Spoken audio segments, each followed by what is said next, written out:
बारामती विधानसभेची पोटनिवडणूक लागलेली आहे।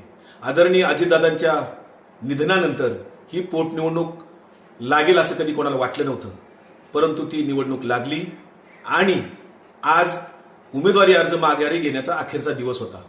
अजितदादांच्या सुवेद्य पत्नी राज्याच्या उपमुख्यमंत्री सुनेत्रावहिनी पवार प्रमुख उमेदवार तिथे आहेत। 53 उमेदवारांनी उमेदवारी अर्ज भरले होते। काँग्रेसने त्या ठिकाणी आकाश मोरे यांचा उमेदवारी अर्ज भरला होता। काही अटी घातल्या होत्या, बिनविरोध होणार की नाही या सगळ्या चर्चेनंतर अखेरीस आदरणीय शरद पवार साहेबांनी, खासदार सुप्रियाताई सुळे असतील, रोहित पवार असतील किंवा सुनेत्रा वहिनींनी सुद्धा हर्षवर्धन सपकाळांना केलेला फोन असेल, या सर्व याच्यातून काँग्रेसने अखेरीस सर्वांची विनंतीला मान देऊन आणि एक संस्कृती जपण्याचा विषय म्हणून आपला उमेदवारी अर्ज आकाश मोरेंचा माघारी घेतला। परंतु झालं काय, सर्वांना वाटत होतं निवडणूक बिनविरोध व्हावी, ती झाली नाही।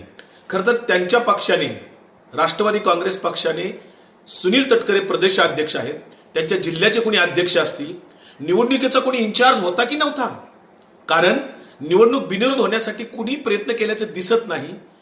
सुनेत्रा वहिनींचा उमेदवारी अर्ज दाखल करायला बारामती लोकसभा मतदारसंघाच्या विद्यमान खासदार सुप्रियाताई सुळे असतील, युगेंद्र पवार असतील, आमदार रोहित पवार असतील, यांना कोणालाही निमंत्रण दिलं नाही। हे त्या पक्षाचं अपयश आहे।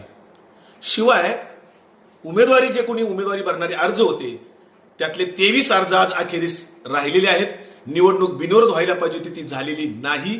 शेवटी निवडणूक लागलीच आणि जे कोणी 23 उमेदवार आहेत त्यांच्याशी कालपर्यंत राष्ट्रवादी काँग्रेस पक्षाने सुनील तटकरेंनी लक्ष देऊन त्यांच्याशी चर्चा करायला पाहिजे होत्या, त्यांना बोलवायला पाहिजे होतं, विनंती करायला पाहिजे होती। निवडणूक बिनविरोध नक्की होऊ शकली असती, परंतु सुनील तटकरे असतील किंवा त्यांचे पदाधिकारी असतील किंवा बारामती या पोटनिवडणुकीचे जे कोणी इन्चार्ज असतील, यांनी कुणीही निवडणूक ही सिरियस घेतली होती असं दिसत नाही।